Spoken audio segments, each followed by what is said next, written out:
Buenas tardes. Después del descanso del almuerzo volvemos. Para quien no haya estado esta mañana o no me conozca, soy Isabel Aires, directora de la agencia de comunicación gastronómica Aires News Comunicación. Estamos en la tercera edición de Food Service Forum. Tengo la suerte de volver otra vez a presentar Food Service Forum, esta experiencia profesional organizada por Restauración News e impulsada por Peldaño. Quiero dar las gracias a los patrocinadores Simon Catcher, Freedom Pay y a los colaboradores Sigor ICS, Calton y Honey. Ahora tenemos una ponencia muy interesante, además hablando de uno de los patrocinadores, de Carles Múnich, Senior Director de la vertical de restauración, ocio y turismo de Simon Catcher, que nos va a, bueno, yo creo que es una interesante ponencia dura, seguramente, que es sobre la inflación, un plato de mal gusto. Os dejo con él. Muchas gracias.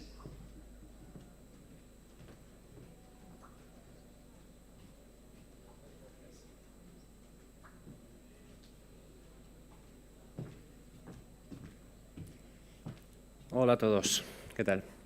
Primero, todo un placer estar aquí en este magnífico evento. Y bueno, como anticipabais, vamos a hablar de inflación, pero vamos a hablar de inflación desde un punto de vista distinto al que probablemente hayáis estado escuchando en los últimos 12, 16 meses. Hay muchísimas cosas sobre inflación que probablemente ya conocéis. Todos sabemos que el año pasado, bueno, 2020, 2021 fueron marcados por el COVID, 2022 por la inflación. Todos sabemos que la industria se ha enfrentado a una inflación no vista en los últimos 30 años, inflación por encima del 8% en restauración. Todos sabemos que la industria no ha llegado a recuperarse a niveles de tráfico respecto al 2019. Y como todo esto ya lo sabemos, pues hoy no vamos a hablar de esto. Hoy vamos a hablar de lo que probablemente sepamos menos o conozcamos menos. ¿Qué retos tenemos para el 2023 o para la segunda parte del 2023? Primero de todo, una percepción de inflación disparada. Ahora mismo la percepción de inflación del consumidor es 3 veces superior a la inflación real de la industria. Esto básicamente quiere decir que si la inflación está alrededor del 8%, el consumidor de restauración percibe una inflación 3 veces superior, ¿vale? Es decir, alrededor del 23, 24, 25%. Esta percepción de inflación es lo que realmente genera cambios en el consumidor. Es decir, si yo creo que mi restaurante favorito no ha subido los precios un 8, sino que los ha subido un 25, probablemente voy a reaccionar de una forma bastante más negativa en cuanto a frecuencia y a tipo de consumo. ¿Esto a qué ha llevado? Ha llevado a una reducción de lo que llamamos el sentimiento de precio de un 15% respecto al principio de 2022. ¿Vale? Ahora os hablaré de a qué llamamos sentimiento de precio, pero es importante recalcar que si bien ha habido subidas de precio en el 2022, estas subidas de precio se han gestionado de una forma, llamémosle, poco sofisticada, bastante impulsiva, que ha llevado a que el consumidor ahora mismo tenga una mala ecuación de calidad-precio dentro de la industria de restauración. La madurez de la industria, ya de per se, para gestionar precios, para gestionar promociones, es bastante inferior a la de otros sectores o otras industrias. Si nos comparamos con retail, nos comparamos, bueno, ya ni miremos a hotelería y aerolíneas que están a otro nivel, ¿no? Pero si nos comparáramos con un retail, por ejemplo, la madurez de la industria de restauración está alrededor de un 15% por debajo de otras industrias un poco más líder, ¿vale? Entonces, hoy vamos a cubrir un poco la parte de sentimiento de precio, pero sobre todo, con el tiempo que tengo, voy a intentar hablaros de las 3-4 claves que desde nuestra perspectiva van a ayudar a la industria a finales de 2023 a intentar paliar esta situación en la que estamos actualmente. Hablábamos de lo que os decía, percepción de inflación disparada. Actualmente estamos alrededor del 27%, es decir, esto viene de un panel que tenemos recurrentemente y que lanzamos a consumidor. El consumidor, pese a que la inflación realmente se ha estabilizado en estos últimos meses, ahora mismo sigue percibiendo que los precios han subido alrededor de un 30%, lo cual es realmente negativo. ¿Por qué? Porque si hubiéramos subido el precio un 30% y el consumidor reacciona de forma negativa, bueno, reacciona de forma negativa, pero hemos subido el precio un 30%, pero la realidad es que no lo hemos hecho. Entonces te llevas lo malo de que el consumidor lo perciba sin tú llevarte lo bueno de realmente haber hecho esa subida. El porcentaje de consumidores que, digamos, reclaman que van a cambiar sus patrones de consumo debido a esta percepción de inflación es de alrededor del 25%, que no ha cambiado mucho en todo el 2022 y que, según su opinión, van a reducir el número de veces que van a un restaurante por culpa de la inflación. ¿Qué pasa con la inflación y con la mala gestión de precios? Que afecta al sentimiento del consumidor. El sentimiento del consumidor ha caído alrededor de, como os decía antes, un 15% respecto a principios del año anterior. Podéis ver la evolución del IPC de restauración, cómo crece la inflación y cómo 6-9 meses más tarde de cuando realmente llega la subida de precios, llega la caída en la percepción de precio del consumidor. ¿Por qué hay ese decalaje? Bueno, todos sabréis que si yo voy por primera vez a un restaurante que me acaba de subir los precios, tal vez lo note, tal vez no lo note, pero seguramente no me voy a ir a casa. Me voy a quedar, voy a comer, voy a decir, me han subido los precios y tal vez no vuelva, ¿vale? Entonces, de ahí viene ese decalaje de 3, 6, 9 meses entre los cambios de precio y el efecto que tienen en el consumidor. ¿A qué llamamos sentimiento de precio? Tenemos distintas herramientas. Una de ellas, digamos que consolida o guarda, scrapea todas las opiniones de consumidores en TripAdvisor, en Google, en todas las plataformas donde el consumidor da su opinión. Dentro de todos los comentarios o todas las reseñas o todas las opiniones que hablan de precio, el sentimiento, que es básicamente el porcentaje de reseñas que hablan positivamente de ese aspecto, se ha reducido en ese 15% que comentábamos anteriormente, ¿vale? Entonces, ha habido una reducción progresiva después de esos cambios de precio. Si lo viéramos por segmento, veríamos que hay diferencias significativas, ¿vale?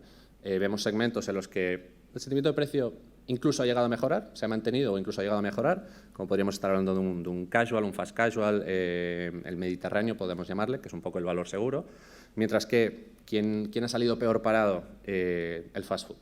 Fast food es el segmento más sensible, el segmento donde el consumidor mira mucho más el precio y, por lo tanto, esos cambios de precio, si no son sofisticados y no se hacen de la forma adecuada, generan un impacto muy negativo, como podéis ver en el caso del casual hamburguesa y del fast food.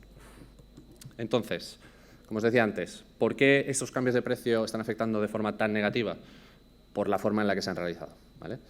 Como os decía antes, la sofisticación o las capacidades que tiene la industria de restauración para hacer cambios de precio están lejos de lo que serían las mejores prácticas. Esto viene de un análisis que se hizo hace aproximadamente un año con más de 30 marcas de restauración organizada en España, en las que se veía que hay muchas cosas que podríamos estar haciendo y que a día de hoy no estamos haciendo aún, ¿vale?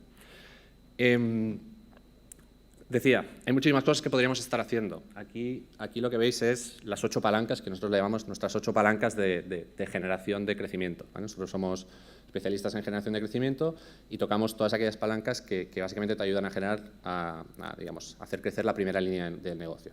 Desde gestión de menú, arquitectura de precio, promociones, loyalty, vale. Hoy, ¿en qué nos vamos a centrar con el poquito tiempo que tenemos? En precio y en promoción, ¿vale? Y en precio y en promoción, si bien es cierto que hay una evolución de sofisticación por delante muy interesante para la industria, ahora mismo estamos en, podemos llamarle los basics, en arreglar lo más sencillito. Podéis ver aquí, no sé si se llega a leer de hecho, que hay muchísima sofisticación por delante.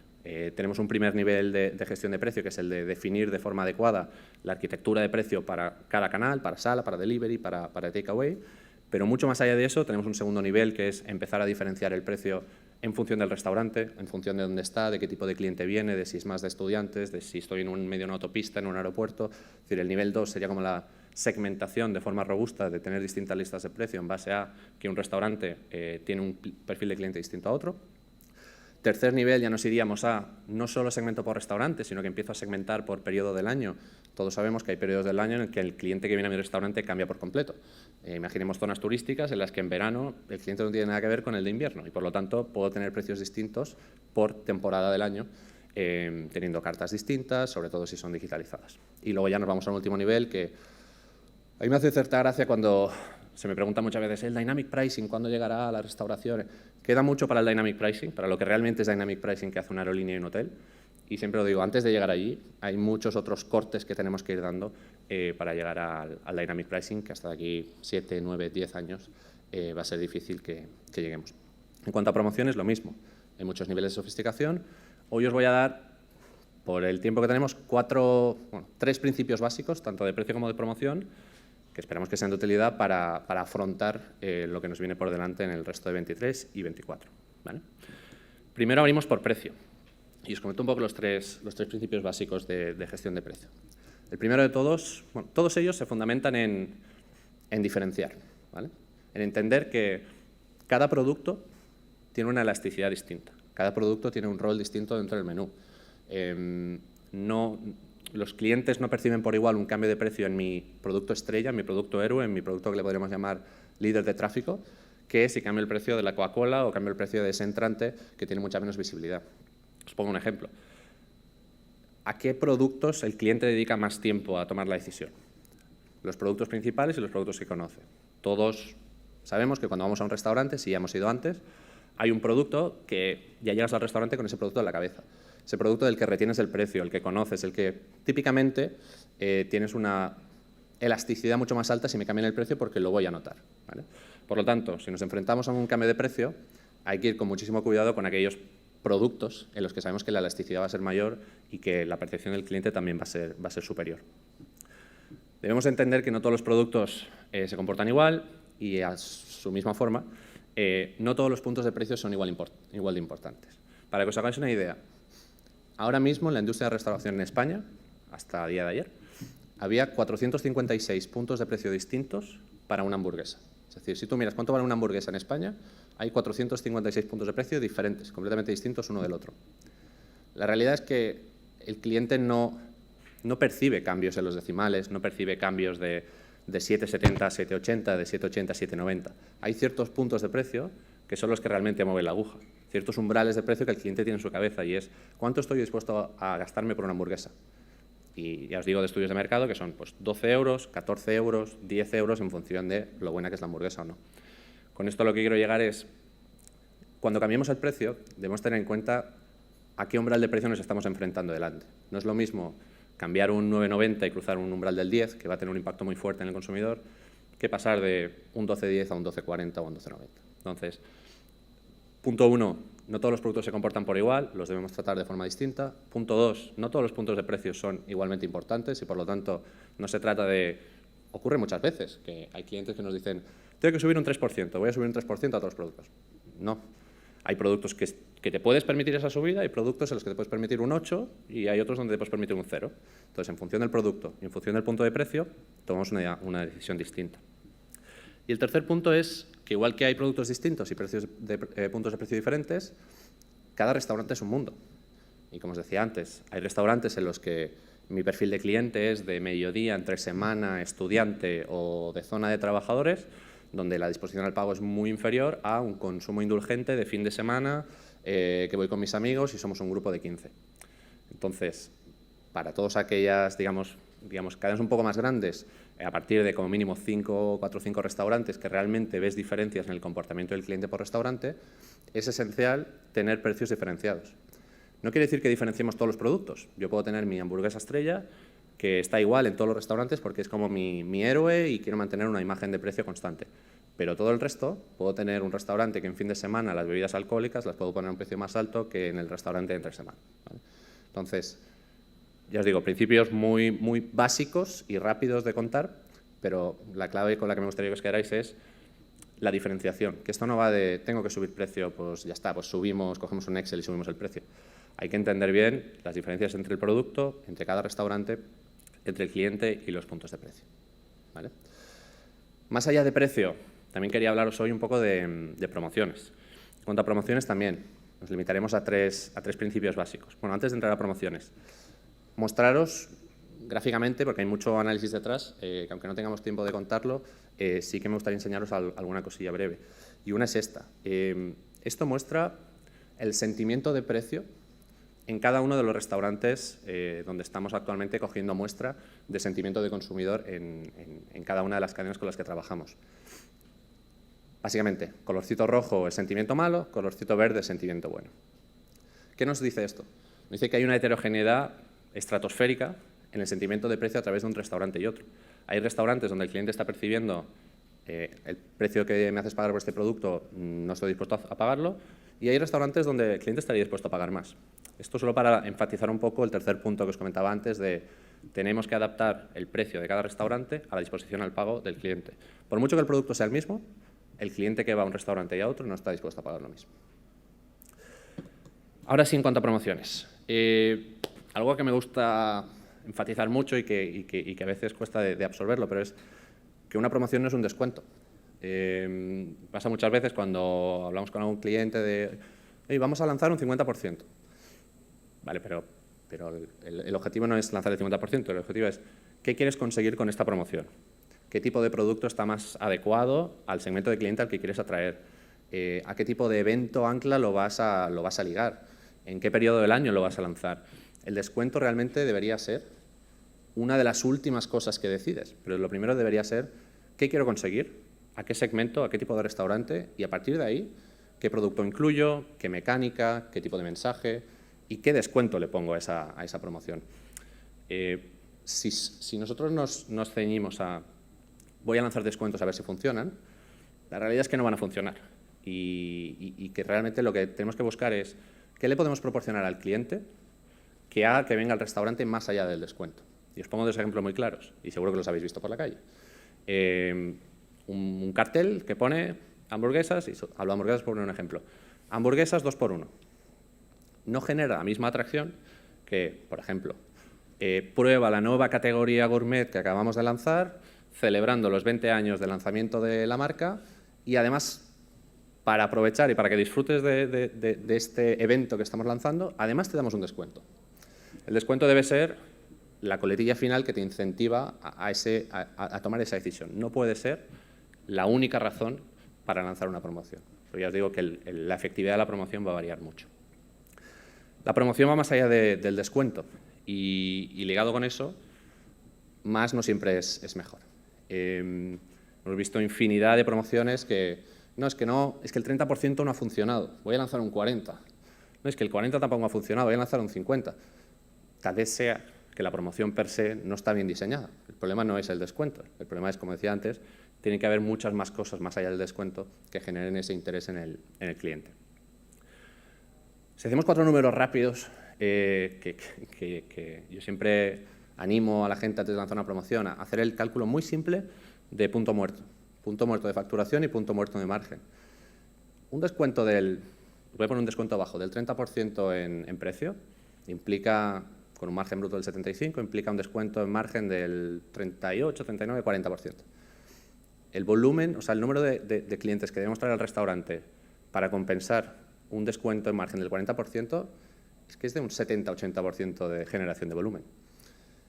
Que ojalá las promociones generaran ese incremental. Entonces, reafirmo el punto de si lo único que hacemos es apalancarnos en el descuento y dar más y más y más descuento para que las promociones funcionen, lo que va a pasar es que no van a funcionar. Tal vez te traigan tráfico, pero va a ser muy difícil que en margen lleguemos a obtener beneficios con esa promoción. Y por último, en cuanto a promociones, volvemos a la segmentación. En precio hablábamos de que hay distintas disposiciones al pago. En cuanto a promociones, lo mismo.